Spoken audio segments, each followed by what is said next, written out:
Fala, pastor querido, graça e paz, um bom dia a você. Olha, nós de volta aqui no nosso terceiro episódio do AsaCast. O AsaCast, ele é um podcast da Aliança de Servos em Ação. São servos disponíveis a servir ao reino de Deus no tempo e na hora que o Senhor precisar e nos chamar. Por isso, nós estamos aqui hoje, nesse dia, para falar um pouco mais sobre os desafios e os avanços que a igreja precisa. Olá, graça e paz. Para mim também é uma satisfação imensa, né, estar com todos vocês. E hoje o podcast, como todos, né, mas hoje tem um assunto especial. Nós vamos falar sobre a igreja contemporânea, sobre as atualidades, sobre, sabe, os benefícios e também as dificuldades, os desafios do contemporâneo, tá certo? A igreja na atualidade, ela traz consigo, sim, muitos desafios, sim, tem muita coisa boa, mas isso, sabe, faz a gente questionar sobre como é que a igreja lidar no contemporâneo, certo? Em relação às escrituras, em relação à palavra. A palavra precisa ser também atualizada. Esses são alguns assuntos que a gente vai estar tratando dentro de temas específicos, da qual, né, o pastor Luciano Biapino vai estar trazendo para nós. E a gente vai estar aqui nessa conversa pastoral. Seja muito bem-vindo. A igreja, né, no mundo atual, se nós fôssemos dar um título hoje a esse programa, né, seria esse: A Igreja no Mundo Atual. Respostas e relevâncias que muitos pastores se fazem, perguntam entre si e às vezes não encontram uma resposta. Principalmente como é a nossa caminhada aqui, né, como bem fala o reverendo Marcos, é a nossa pegada ajudar, orientar os pastores das igrejas que têm uma menor quantidade de membros, que não têm tanto acesso às informações.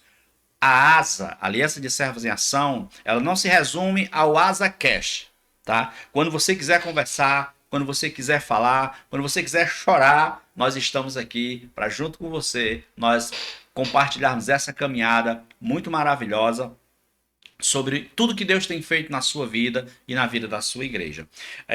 Nós sabemos desse desafio que a igreja ela enfrenta, né, principalmente as igrejas menores, aonde o avanço de tantas igrejas hoje, com seus recursos audiovisuais tão poderosos, né, pela questão financeira muitas das vezes, e algumas igrejas pequenas elas não têm tanto aparato para isso, né, não têm tantos recursos e acabam tendo que lidar com os recursos limitados do que nós poderíamos chamar, sei lá, dessa explosão audiovisual dentro das igrejas, luzes, cores, sons, que de certa forma acabam hipnotizando muita gente e levando essas pessoas para estarem próximo dessas igrejas que tem aí no seu mundo, podemos chamar no seu mundo high-tech, né? Mais digitalizado, mais colorido. São desafios, mas a igreja ela não pode ficar de fora dessa realidade. Nós não podemos, de certa forma, condenar, né, ou apontar, até porque nós não estamos aqui para isso, esse tipo de recurso utilizado pelas igrejas, principalmente as igrejas grandes. São recursos e fomentos que Deus tem dado para que, de certa forma, o evangelho seja divulgado e anunciado. Mas, além disso, nós temos um outro público, nós temos uma outra igreja que está incrustada, ou seja, instalada dentro das pequenas comunidades, dentro dos pequenos setores interioranos das nossas da nossa região metropolitana, das nossas cidades pequenas, aqui no caso se tratando da nossa cidade, do nosso estado, o estado do Ceará. Então essa é a nossa fala hoje, né? Que a gente vai também aos poucos aqui falando sobre a questão, perdão, da inclusão dentro da igreja, outras demandas de renovação espiritual nesse tempo tão, que a gente pode chamar tão acelerado que nós vivemos. Sim. Então aqui nós damos nesse momento aqui abertura a esse momento hoje, né? Deus nos concedeu que a oportunidade de estarmos eu e o reverendo Marcos para discutir um pouco sobre esse assunto, e essa é o cerne do nosso terceiro episódio do AsaCast, Igreja no Mundo atual. Eu já começo aqui, reverendo, fazendo uma observação a um primeiro assunto, que eu acho que é um assunto que tem muita importância para as igrejas, que é a igreja na era digital. Os seus desafios, as oportunidades, porque esse é um assunto, irmãos, que ele é um assunto relevante. Porque essa digitalização acelerada, ela traz desafios étnicos, relacionais e teológicos para a igreja, especialmente na forma de conectar as novas gerações.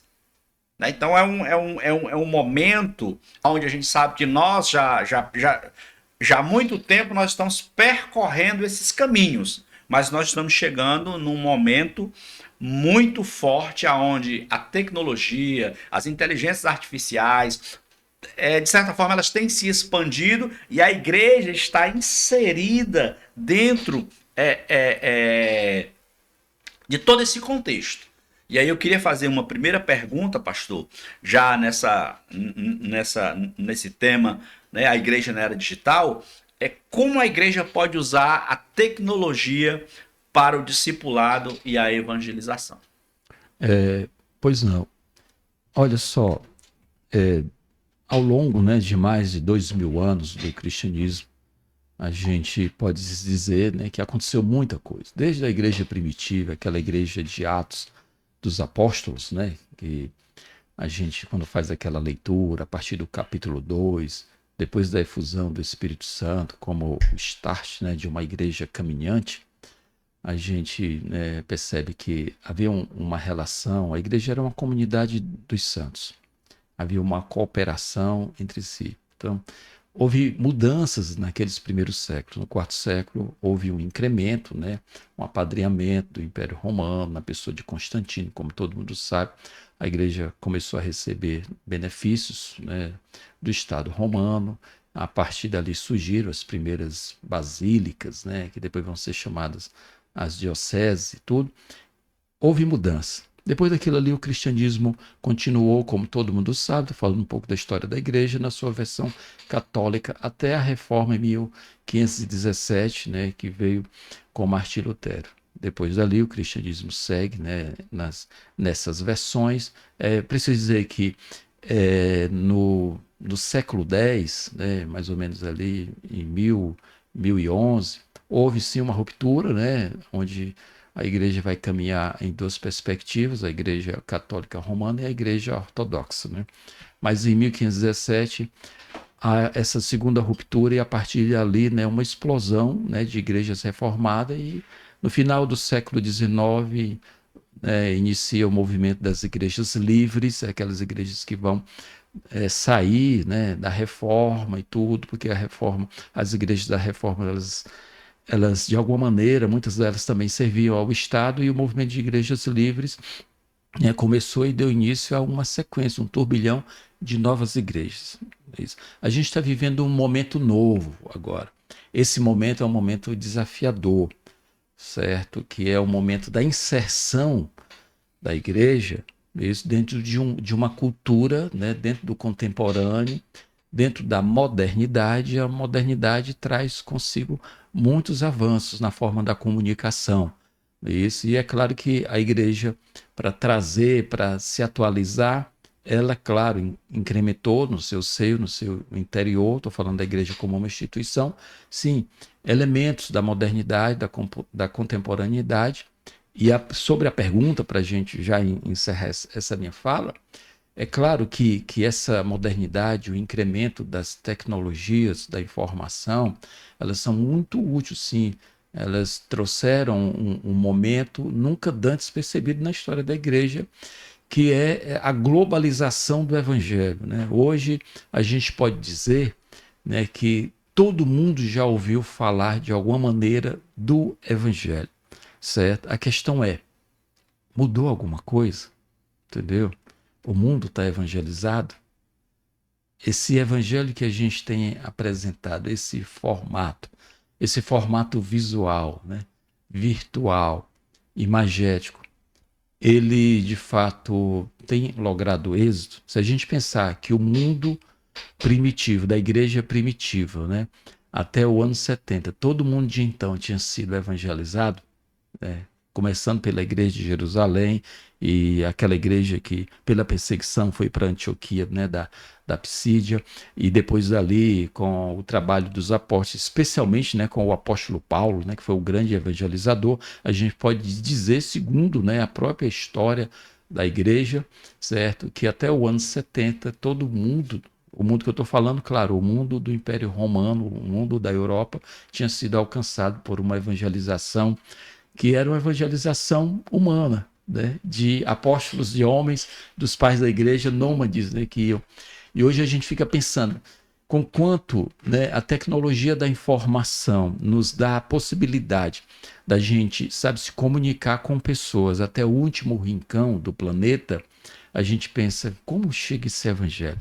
De fato, essa evangelização é uma evangelização que tem um efeito, conforme, né, Jesus dizia, de fazer discípulo de todas as nações, e a gente pensa, bom, a gente chegou nesse momento de todas as nações.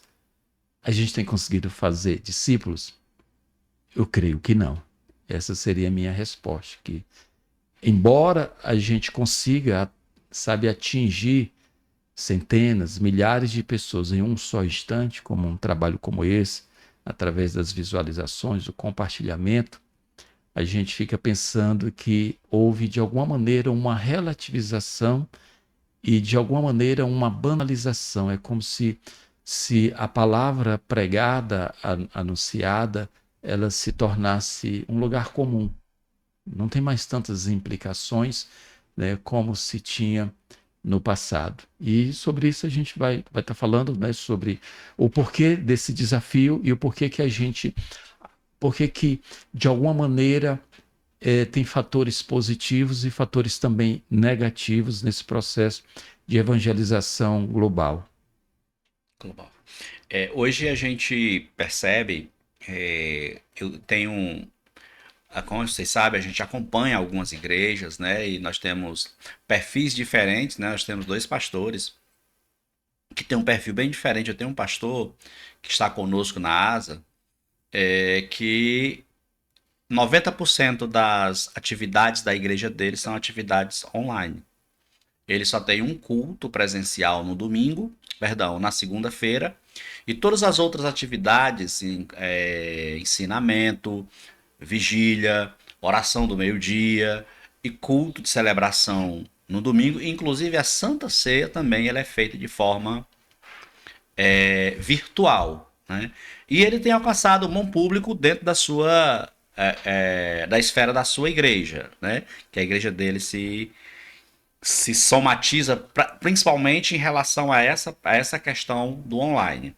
E eu tenho também uma outra pastora que a gente também ajuda, que no caso lá, a única coisa que eles têm é o chamado grupo de WhatsApp, né? Que a maioria das igrejas hoje tem os grupos de WhatsApp para poder estarem falando das reuniões, marcando as reuniões e tudo, né?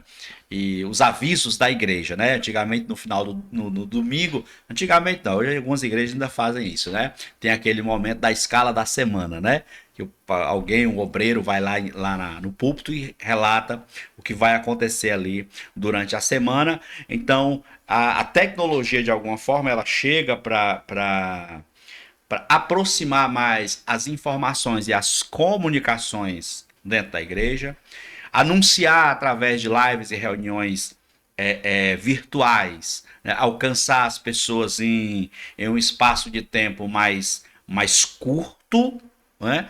Há muitos ensinos, eles podem ser feitos a partir de plataformas online, o chamado os EAD, né, os cursos ensinos à distância, os cursos à distância, embora algumas pessoas, eu pelo menos eu tenho muita dificuldade de passar muito tempo na frente de um computador para esse fim especificamente, né, mas outros, né. A Bíblia, que hoje ela chega de forma muito rápida, né, a gente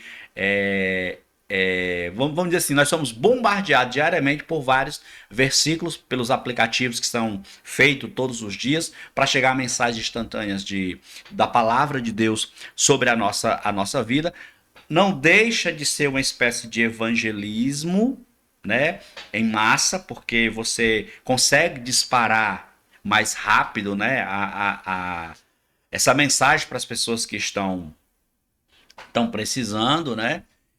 Alguns assuntos teológicos, né, e até temas polêmicos também são tratados via rede virtual, como o AsaCast, por exemplo, que é lançado em plataformas digitais para que as pessoas possam acompanhar, Acessar, né? acessar. Né? Hoje está basicamente massificado a questão do tráfego, né, na internet. Você paga para essas redes hoje elas levar seu conteúdo para as pessoas específicas a quem você precisa e você quer alcançar de alguma forma, né? Então, todas as formas de tecnologia que têm surgido, como tem surgido para o mal, também tem surgido no sentido do bem, de levar a vida, a palavra, de conectar as pessoas, embora nós saibamos que existem algumas problemáticas, em relação a tudo isso, a essa questão, mas só para finalizar essa questão, pastor, o senhor acha que ele é esse ponto da, ah, da questão virtual, desse ponto digital dentro da igreja, ele é um ponto favorável, ele é um ponto que não traz ajuda, não tem a sua Pronto, benéfica, não pronto. tem. Vou falar. Fale. Então, assim, o evangelho é relação, entendeu? O evangelho é relação, não é virtual. Então, assim, a comunicação do evangelho pelas redes sociais, excelente, entendeu? Mas tem sempre alguma coisa que nos escapa. A relação do evangelho é como uma degustação. Não tem como a gente degustar alguma coisa no mundo virtual, certo? Já, por exemplo, Walter Benjamin, ele faz uma crítica, né, ao que ele chama de compressão do espaço-tempo do mundo virtual, né? Outros teóricos falam também sobre isso, sobre o fenômeno que eles chamam de atropia, né? Tropos, né, que é o físico, não é isso? E ele fala que essa coisa, né, da aceleração do mundo virtual e quando a gente não expõe os nossos corpos na relação, porque no mundo virtual o nosso corpo está inerte, né? Tá certo? A gente não tem uma emoção compartilhada, portanto a gente não tem vínculo. Certo? Então, o lado negativo, sabe, do virtual na relação com o evangelho é que, de alguma maneira, sabe, a gente perde a coisa do encontro, da construção, do vínculo, porque algumas emoções, pastor Luciano, elas precisam ser vividas no presencial. Por exemplo, você não pode. Imagine você ter uma criança, né? Uma criança. E a criança é notada, isso é um consenso, que ela não tem regulação emocional. Entendeu? Então, a criança ela pode, né, ter algum momento em que ela vai precisar de regulagem. O adulto, os pais que são os cuidadores, eles precisam dessa informação, porque às vezes hoje houve uma discussão muito grande, bem rápida, para me explicar isso, que sobre a questão da birra, né? Que as pessoas queriam tratar a birra das crianças, que hoje a gente sabe que na verdade é desregulação emocional. Aí muitos pais tratavam com violência. Ah, é birra, bate nesse menino. Hoje a gente sabe que não é assim, que a violência gera muitos traumas. Hoje a recomendação que a gente dá é regulação emocional. Como é que se regula uma criança que está numa crise emocional? Entendeu? Você pega ela, coloca ela nos braços para ela se sentir pertencida e acolhida. Entendeu? Você nem precisa falar nada, basta abraçar a criança, entendeu? Então só em ela sentir a tua respiração e a tua presença, ela se regula. Você vai repetindo isso com o tempo na vida da criança, quando à medida que ela vai crescendo, ela vai, opa, eu já sei como me regular, entendeu? Porque ela não sabe. Imagine que a igreja, do ponto de vista da espiritualidade e da relação com o evangelho, é essa criança que em alguns momentos, algumas demandas, certo, da nossa espiritualidade emocional não dá para resolver no mundo virtual. Então o evangelho é a coisa do encontro. A gente pode, sim, eu uso as redes sociais para comunicar muita coisa. Mas a minha fala, para encerrar, é essa: tem sempre algo que nos escapa da virtualidade, que é essa coisa do encontro, essa coisa da regulação. Então tem demanda que tem que ser presencial, que é algo palatável, que é algo degustável. Então essa compressão do espaço e do tempo, da nossa relação, sabe, fazendo essa transmissão para o evangelho, ela, infelizmente, ela é negativa. Porque tem coisas que é na presença, tem coisa que é na emoção, que é no corpo. Que esse não deixa de ser a questão de um dos riscos, né? Que é que as redes sociais elas produzem, que é a questão da superficialidade, né? Show. Os cancelamentos, né? Pronto. As comparações. Até falei acho que foi no podcast passado sobre a saúde mental do pastor, que essa questão da rede social, ela fomenta no pastor, vamos dizer assim, de menor Porte, né? porte, perfeito, menor porte, muitas vezes essa obrigação dele querer exercer um momento na igreja que muitas das vezes a igreja não tem a mínima condição de arcar com aquela situação. Exemplo, pastor. Mudança de igreja, mudança do perfil da igreja. Hoje você tem uma igreja que vamos chamar de igreja tradicional. Sim, uma igreja sim. de paredes brancas, normal, com um púlpito, com as cadeiras lá para os obreiros, né? Tem toda aquela. E daqui a pouco você tem um pastor amigo ou alguém que você começa a acompanhar pelas redes sociais e o cara consegue montar uma igreja da parede preta, que eu também eu não sou contra, não estou falando que sou contra. Da atualização para poder entrar no mundo virtual. Da atualização. E isso acaba gerando num pastor que ele não tem vamos dizer assim, eu não vou falar de equilíbrio emocional, mas um senso de decisão mais apurado e mais preciso, dizer assim, eu não preciso disso para continuar conduzindo a igreja. Entendi. Quando eu falo desse assunto, desse risco, ele muitas vezes ele vai se obrigar a ter que fazer essa mudança de layout dentro da igreja para agradar, às vezes, a membranzia, os membros, né, as ovelhas que querem, e dar uma resposta ao outro pastor amigo que está chegando na igreja dele. Em 2013, 2014, eu participei de um evento, de uma igreja, certo? Que nesse evento na igreja, era a festa de aniversário da igreja, e a igreja ia receber alguns pastores. Sim. Certo? E a cada dia do evento tinha um pastor diferente. Em um dos dias, nós íamos receber um pastor muito conhecido de Fortaleza, que ele tem um bom trabalho, né, na questão de conexão de pessoas através das células. Sim. E o layout da igreja, o formato da igreja dele trabalhar é completamente diferente.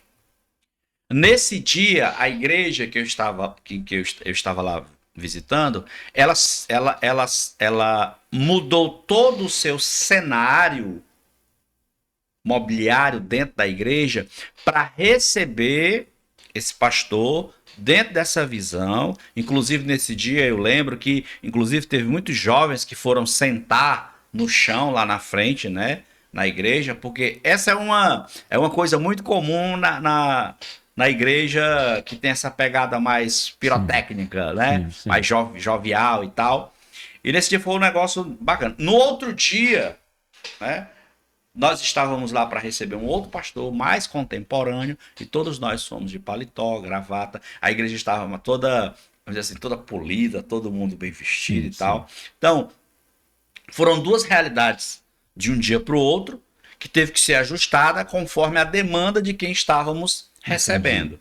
Eu acho isso problemático e prejudicial, claro, porque a igreja perde a sua identidade. Entendi.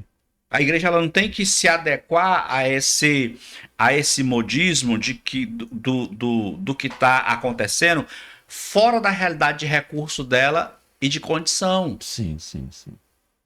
Você não para, porque o irmão tem a igreja, ele tem a igreja com a parede preta, eu vou pintar a minha parede. Você não é obrigado a pintar a sua parede de preto. Não. Você não é obrigado a ter um telão, De um, LED. um data show, um telão de LED, um telão de LED. Você não é obrigado. Sim. Você pode manter as ovelhas dentro do que Deus tem proposto para você, dos seus recursos, das suas condições. Pois é, O mas isso. problema, o problema das redes sociais, e eu acho que, e eu vou dizer, pastor, assim, que não é só a questão do problema das redes sociais. E aí eu vou até abrir para o senhor falar também sobre isso. Eu acho que é muito da maturidade dos pastores de saberem discernir esse momento do que fazer ou que não fazer com essa ferramenta rede social. Pastor. Pois é, pastor, a gente está num momento bem delicado que a gente fica pensando sobre o futuro da igreja tradicional, entendeu? Que assim, as igrejas, né, que têm poder aquisitivo, né, para fazer a inserção isso, dessa globalização, da informatização, elas cada vez mais, entendeu? Elas vão ter mais facilidade, certo? De adesão ao movimento, entendeu? A minha preocupação, certo? É que no futuro não haverá mais igrejas tradicionais, sabe? E você vê que cada vez mais, né, as pessoas elas estão deixando, essa é uma realidade, né, deixando as igrejas de bairro, as igrejas comuns, tá certo? Para se adequar às igrejas high-tech, que são igrejas, né, maiores, que têm um maior, né, ou seja, que a sua membresia, na verdade, são clientes, não é isso? São igrejas deliveries, que não só elas oferecem o atendimento local, né, para o seu produto que ela está vendendo, mas ela oferece também o seu atendimento virtual, né? Que é um espetáculo, né, assistir a esses rituais, né, high-tech, entendeu? Então, assim, cada vez mais a gente percebe que as pessoas elas são mais adeptas desse movimento. Então a gente vê que as igrejas que elas não têm essa condição, como o senhor falou, que o pastor não tem essa condição de atualizar a sua igreja para uma lógica de mercado, que essa que é a realidade, né? Sim, sim. Onde a membresia se torna cliente, né? Se torna cliente. Então essas igrejas elas vão sofrer cada vez mais, certo? Vão sofrer. Então, por quê? As maiores, né, aí entra a lei da evolução de Charles Darwin, as maiores elas vão, sabe, aglutinar no seu escopo as igrejas menores, a membresia, entendeu? E aí, esse é que é o problema, entendeu? Porque como a gente já está trazendo esse evangelho mais, né, adocicado, mais achocolatado, né, que é o evangelho high-tech, e eu não estou falando, a crítica não é, entendeu, a atualização da igreja com os fenômenos high-tech, né, das tecnologias que a igreja pode trazer e também do conforto que vem junto disso. Eu não estou falando nem disso, é que a própria palavra, entendeu, ela precisa também, sabe, ser atualizada. Nessas igrejas elas têm que ser, entendeu?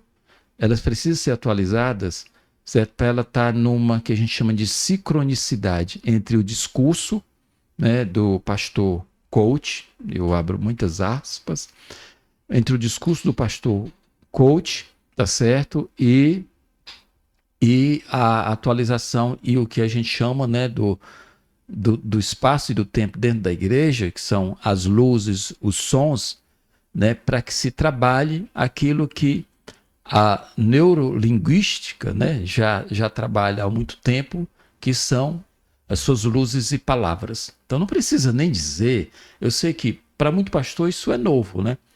Mas não precisa nem dizer que a maior parte da liderança no Brasil que trabalha as igrejas high-tech que atualizaram o seu discurso, eles trabalham com PNL, que é, né, uma forma de neurolinguística, que é uma forma de incursão de uma palavra junto com luzes e som, para que essa palavra não precisa ser a verdade, não precisa ser a palavra de Deus. É uma palavra, claro, que vai acionar na gente, não é isso? Essa carência, essa necessidade. E é claro, o nosso estado egóico, Isso, da gente filtrar e querer ouvir só aquilo que, né, a nossa zona cerebral entende como zona de conforto. Então é óbvio que isso é muito prejudicial, porque tirada todas essas coisas, entendeu? Trazendo o evangelho puro e simples, o povo não vai ficar. Então o povo não vai ficar na igreja do evangelho puro e simples. Porque de alguma maneira o nosso cérebro ele se acostuma, entendeu? Com esse ritual hipnótico, que é aquele que a gente vinha comentando, né? Então hoje a hipnose cultica, né? A hipnose imagética na igreja já é uma realidade, entendeu? Aquele som, aquele piano, aquela luz e aquela palavra, tá certo, que vai, né, que é uma palavra ativista, mas é também uma palavra que de alguma maneira tira você, que a gente está vivendo, né, essa que a gente chama de subjetividade narcísica, e a subjetividade narcísica, que é da própria natureza do narcisismo, aquele patológico, né, que o narcisista patológico, ele tem o ego dele, ele tem um ego que é um ego virtual, um ego imagético, que é aquele ego da fantasia. Então ele trabalha para ele, porque como ele não sabe lidar com a realidade, o narcisista, ele trabalha com a fantasia. Então o mundo dele é um mundo de fantasia, certo? E as igrejas high-techs e os pastores, entendeu? Que entende essa sacada, entende que essa subjetividade é uma subjetividade, certo, narcísica, ele sabe como trabalhar, entendeu? Para chegar nesse ponto da fantasia, entendeu?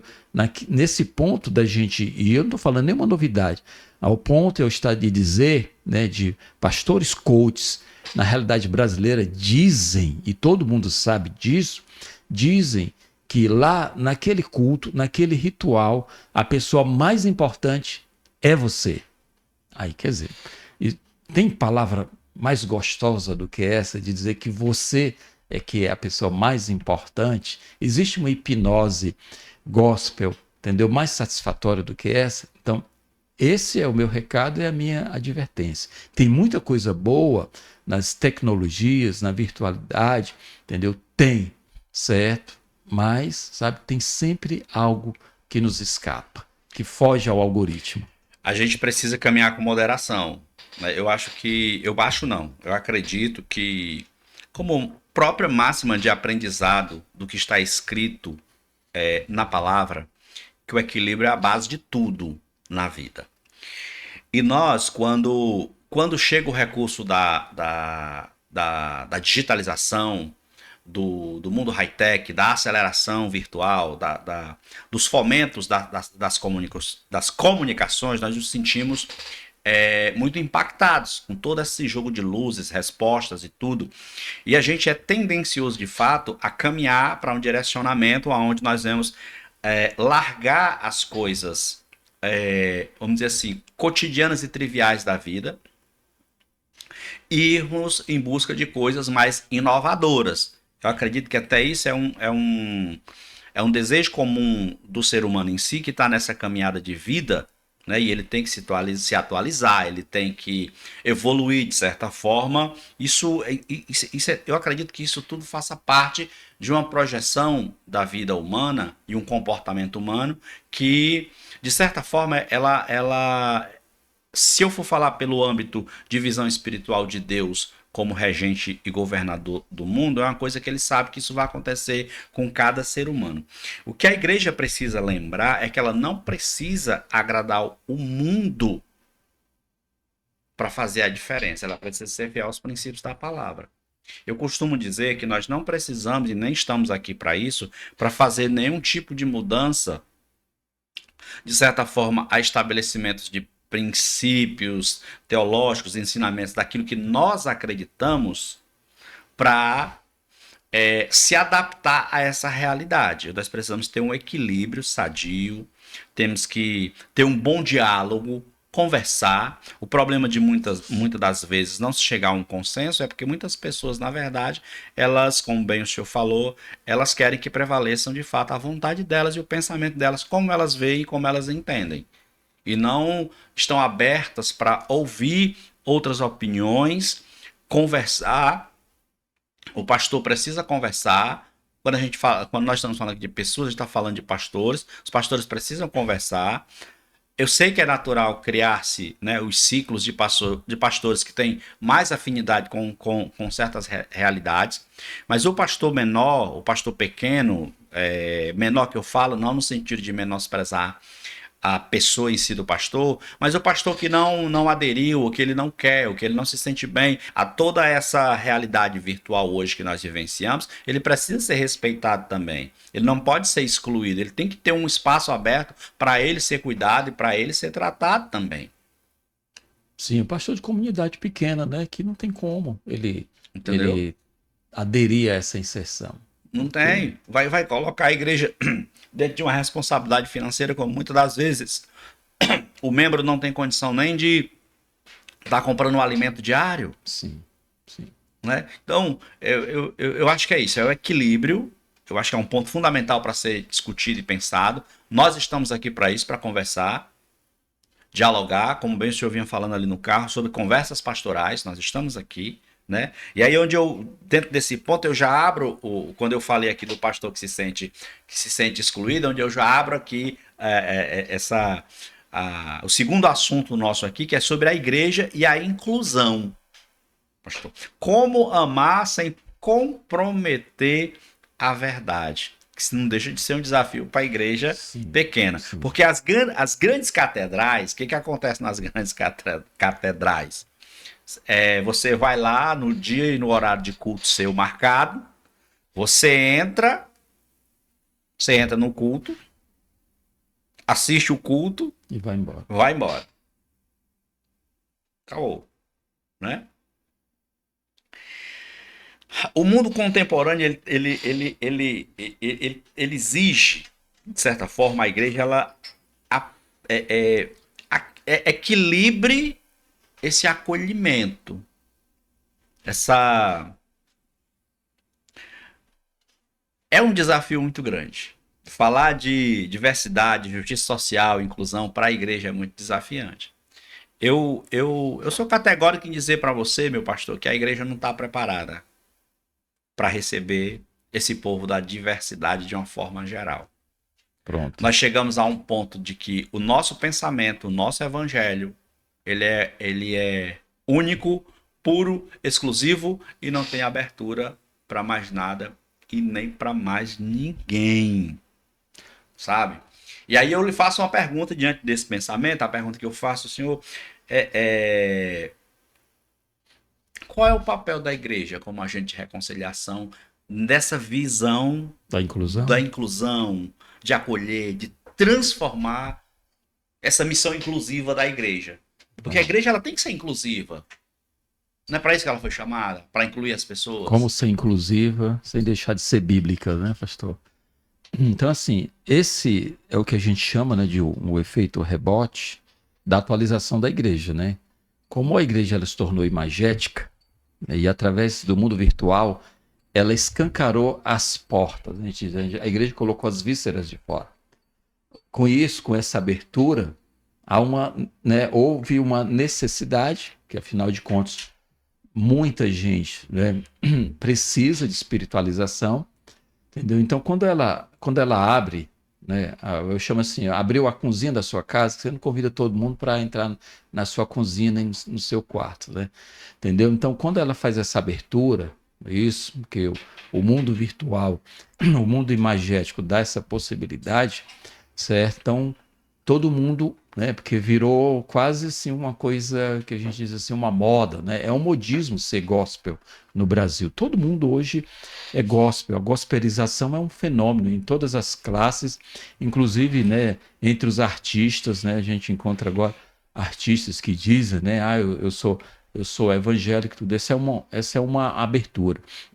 E uma outra demanda, né, sobre a abertura também essa necessidade desse fenômeno social que eu, né, vou falar com muito respeito, com todo carinho, que é a comunidade LGBTQIA+. Isso que no Brasil não é? É o que a gente chama a bancada evangélica, aqueles lá que se dizem os representantes, né, dos pastores e da igreja no, né, no Brasil, os gestores das intenções de Deus na Terra. Então, essa moçada mais, né, moralista, isso já há algumas décadas levantou isso uma bandeira, né, contra o movimento e contra também a inclusão, isso, das pessoas, né, que pensam diferente. Somente isso, diferente. Não é que elas são diferentes, mas que elas têm, né, o comportamento do ponto de vista, né, da moral cristã, que não tem nada a ver com o evangelho, diferente. E essa é uma demanda que essa conta ainda não fechou, pelo contrário, né, nos últimos anos a gente sabe que a pauta política foi uma pauta voltada para exclusão, isso, dessa comunidade e também de outros grupos, como a gente sabe, porque não se trata apenas, isso, né, dessa questão, porque a igreja sim, sim, mas quando a igreja se posiciona, isso, uma igreja, no caso homofóbica, ela está se posicionando sobre muitas coisas também. Ela se posiciona contra a família, contra a saúde mental, entendeu? Contra o amor, contra um monte de coisa. Eu sei que aí, nesse caso, né, aquele pastor mais ativista, né, do movimento de direita e tudo, vai dizer, pastor, mas é porque a gente tem que denunciar o pecado.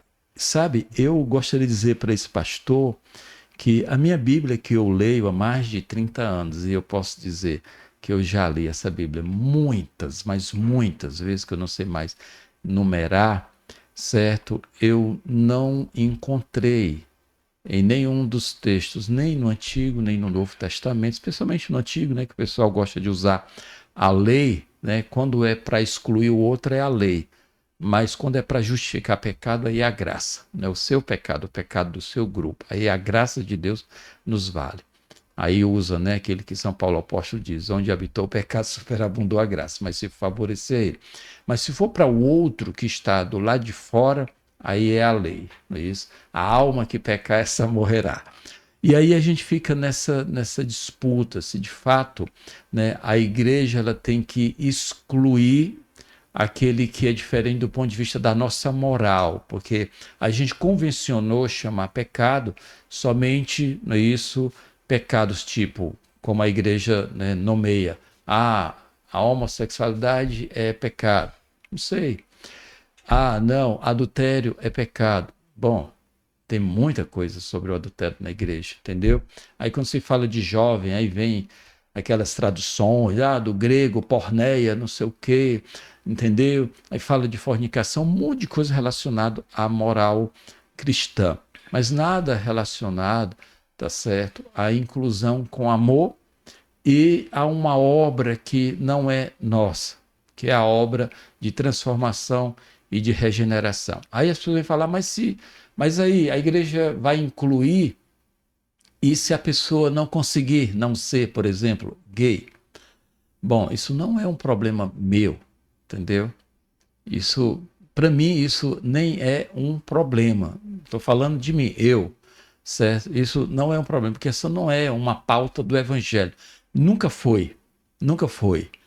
E eu até desafio qualquer pastor, teólogo que venha usar os textos, né, aquele de Paulo, né, no capítulo 1, que Paulo tratava de um outro assunto, outro tipo, né, de prevaricação que havia entre o Império Romano, mas que não tem nada a ver, né, com esse contexto do mundo contemporâneo, da nossa contemporaneidade, sobre a questão da sexualidade.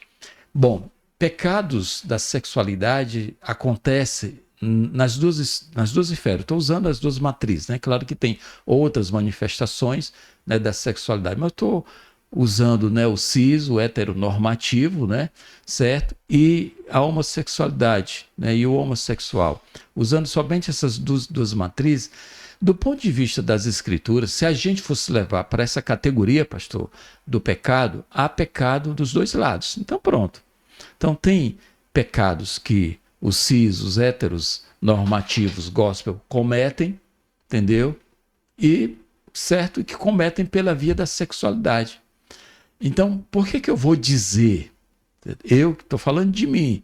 certo? Por que eu vou dizer que, no caso, né, um homossexual, entendeu? Ele é pecador e o heterossexual, entendeu? Que comete talvez as mesmas práticas, mas porque comete essas práticas, entendeu? Com uma pessoa do sexo diferente, eu vou dizer que ele não é pecador. Então, assim, se for para levar para esse lado, tá todo mundo, né? Vamos usar a palavra grosseira, tá todo mundo danado, né? Uma palavra mais baixa, mas tá todo mundo ferrado desse ponto de vista. Então, eu não quero tratar o ser humano, entendeu? Por essa questão da sexualidade. Não vou fazer isso porque seria um hipócrita, entendeu? Então, seria um hipócrita, seria, entendeu? Um fariseu se eu fosse tratar nesse sentido. Então, como eu não sei, certo? Se haverá céu para os hipócritas, né? Como eu não sei, né, se haverá céu para os fariseus, né, para os religiosos que têm, né, cognição, entendeu, rígida sobre a espiritualidade, como eu não sei se haverá céu para eles, eu prefiro, entendeu, também dizer se eu não sei, certo, se eu deva mandar esse outro grupo para o inferno, entendeu? Então, tem assuntos que é melhor, que alguém vai dizer, porque o senhor vai usar a graça para justificar pecado. Não, porque se eu fosse usar, eu teria que usar para justificar todos os pecados, né, que os seres humanos. Então, eu não vou tratar sobre isso. Eu prefiro olhar para Jesus sobre essa questão da inclusão da igreja, certo? E observar como foi que ele tratou, entendeu? O pobre, como ele tratou o pecador, como ele tratou a prostituta, entendeu? E todos esses grupos ele simplesmente incluiu. E vai, pastor, deixa eu Sim, sim. cortar só para mim pegar aqui meu raciocínio. E vai além essa exclusão, ela vai muito além desse contexto citado, vamos dizer assim, esse contexto homofóbico em si, de certa forma. Porque a igreja, ela deixa de ser inclusiva quando ela não sabe tratar uma mãe que tem um filho autista. Show. Ela deixa de ser inclusiva quando ela recebe uma pessoa em uma condição de enfermidade que para ela pode ser. Eu lembro que isso em 2003, eu acho, se não me falha a memória, em uma igreja que eu estava.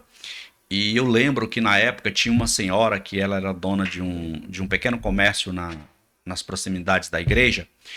E ela estava com um problema muito sério na mão dela. Sim. Uma espécie de enfermidade que estava deixando. Comendo algumas Sei. partes da mão Nossa. dela. Tava muito feio o negócio. E nós fomos fazer uma visita. Naquela época a gente trabalhava muito com a questão de visita de evangelismo em casa em casa. E a Sim. gente foi fazer uma visita a ela. E, e a gente chegou lá e começamos a falar do amor de Deus para ela e tudo, né, evangelizando e tal. E ela pegou, olha, irmão, eu não vou para a igreja para ser maltratada. Sim. Olha aí. Eu fui na igreja em 2004.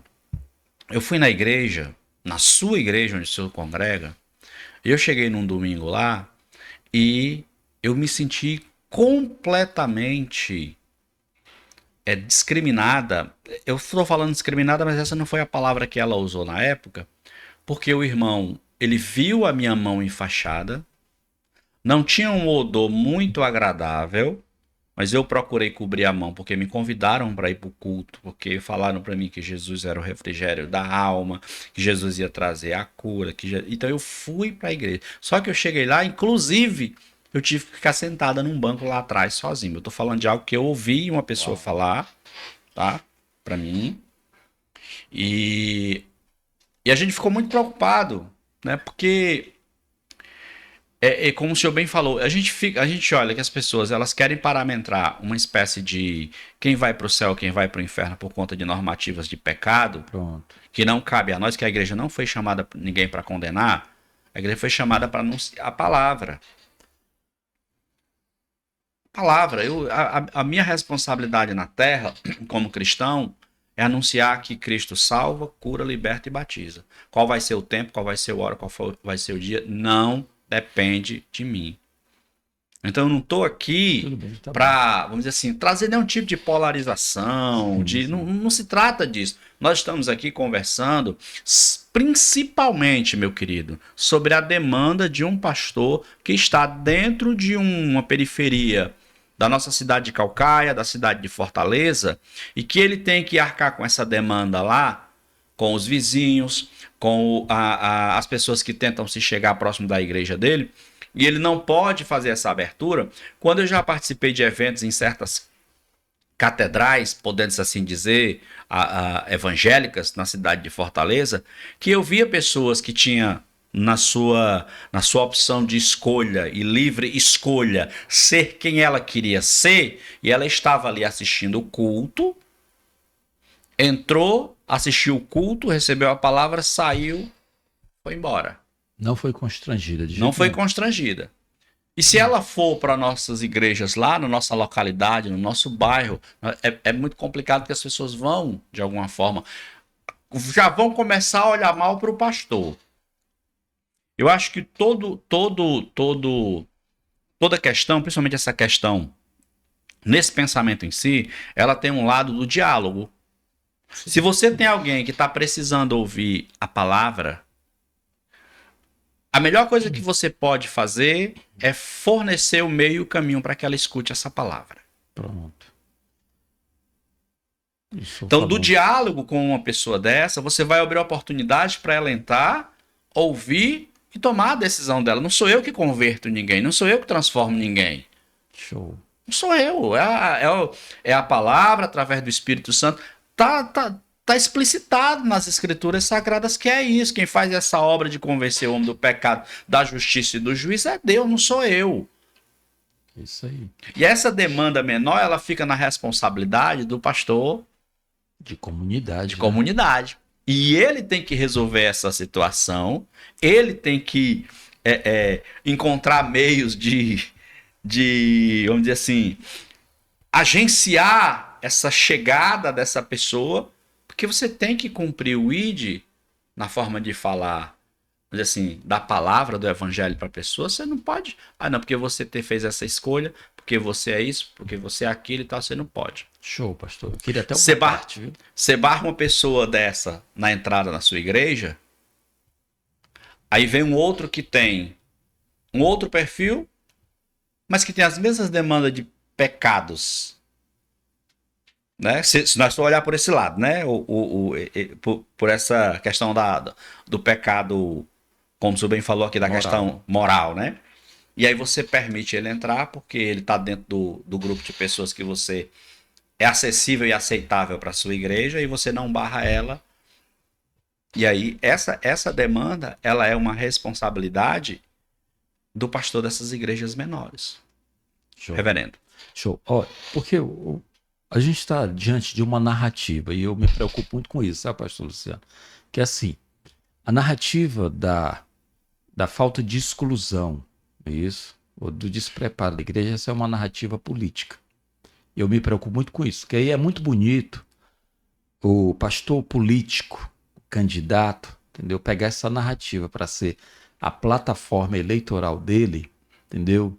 E falar que a igreja ela tem que ser uma igreja exclusivista, ou seja, uma igreja que exclui.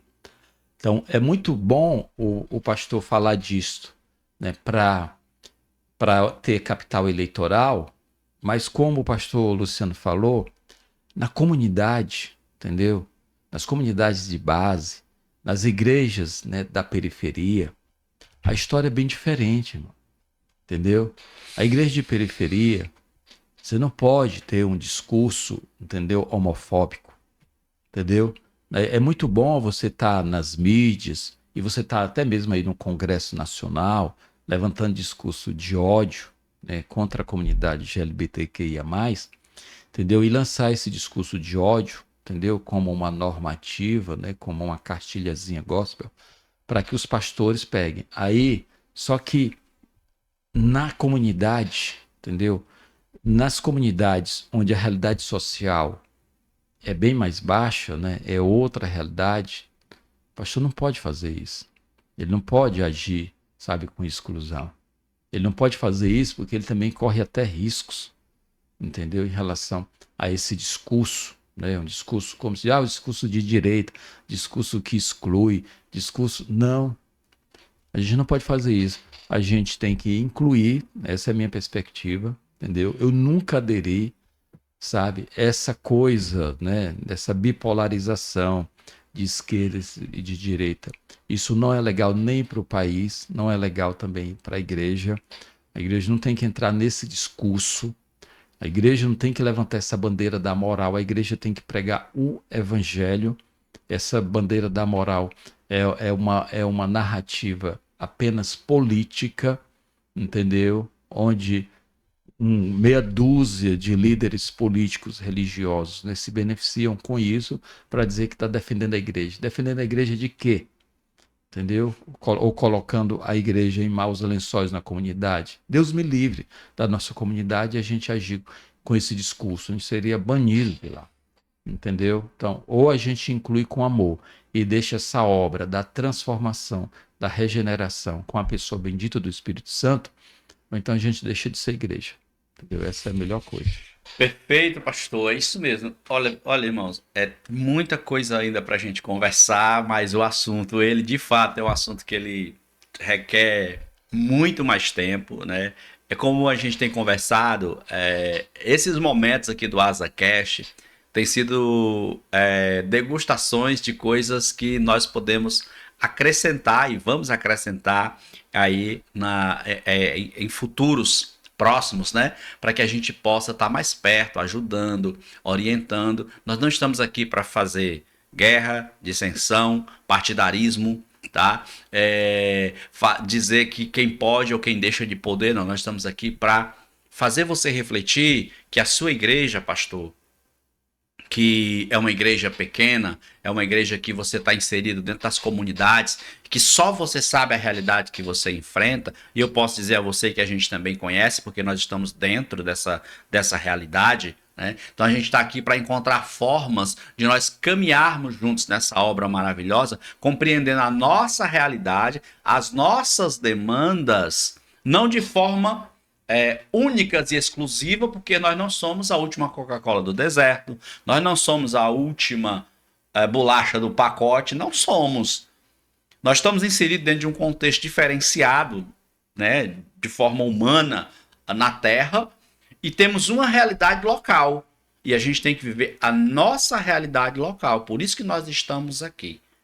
Para pensar nessa igreja high-tech, para pensar nessa igreja inclusiva, que nós falamos aqui de um tema muito profundo, que é um cerne de uma discussão muito maior do que a gente imagina, porque tem dentro desse contexto o pessoal, as mães que têm filhos autistas, sim, que não encontram um espaço para elas, as pessoas que têm TDAH, as pessoas que têm uma diversidade de coisas que nós automaticamente, inclusive as pessoas que têm pouco dinheiro. Pronto. E que não tem nenhum dinheiro também, que às vezes o cabo não tem dinheiro, não. Qual é o lugar desse povo na igreja? Para onde é que eles vão? O que a gente vai fazer? O que nós vamos fazer com eles? Eu lembro muito bem de uma pregação, e aí a gente vai finalizar agora, porque já chegamos no nosso tempo aqui, do reverendo Marcos, sobre a arquitetura da sociedade, né? Sim. Aquilo que é... O que é a construção vindo da beira-mar de Fortaleza para dentro das localidades mais periféricas da nossa cidade, como da cidade de Caucaia também, que temos realidades completamente diferentes, que é construída uma arquitetura para cada vez mais empurrar as pessoas de menos recursos e condições para os lugares mais distantes e acessíveis das coisas da facilidade. Nós não estamos aqui, de forma nenhuma, fomentando brigas desnecessárias, contendas ou discussões. Nós estamos aqui trazendo a reflexão para você de coisas, meu pastor, que você pode encontrar o apoio para não caminhar sozinho e a gente estar junto dentro desse processo e desse projeto. Então, muito obrigado pela sua participação. Fica na paz. Muito obrigado aí pela sua participação. Quarta-feira estaremos aqui novamente com mais um AsaCast.